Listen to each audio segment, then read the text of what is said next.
Donc, au personnel du ministère, j'adresse mes remerciements et plus particulièrement au personnel. Mais je les félicite aussi.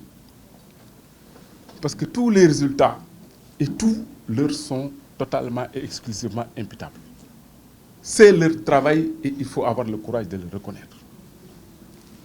Et dans ces résultats, le collègue Abdoulaye Diop a déjà résumé ce qui en fait l'essence. Il s'agit des moyens que nous nous sommes donnés pour assurer la préservation et la pérennité de nos ressources forestières. Au premier chef desquels se trouve la loi qui porte le code forestier. Une loi est impersonnelle, générale et obligatoire.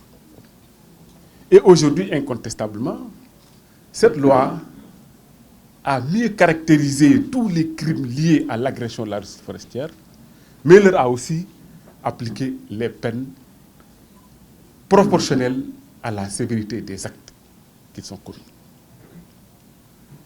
La loi est une chose, la lutte physique en est une autre. Et l'État du Sénégal a mis en commun toutes ses forces de sécurité pour adresser cette question. Les eaux et forêts, la gendarmerie, l'armée, la police et la douane. Je devrais rendre un hommage tout particulier au service des eaux et forêts.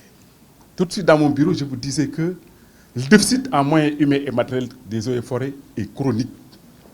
Quand on parle de chronicité, c'est par rapport à la durée.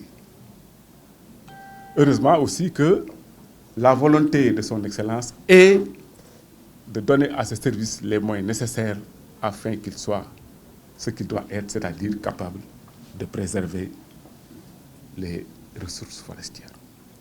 Mieux, même sur le plan organisationnel et de l'organigramme du ministère, vous avez vu tous dans le décret de répartition la création d'un office national de la reforestation. Et je dis reforestation universelle, ce n'est pas seulement la Casamance, c'est tout le Sénégal.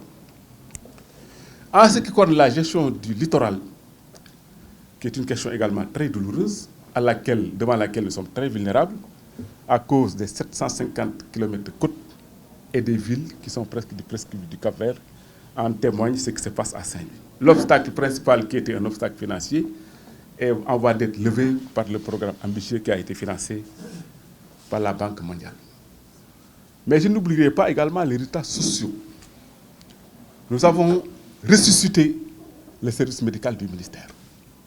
Vous avez sous vos ordres un officier supérieur, médecin militaire, qui veille sur le bien-être de vos agents.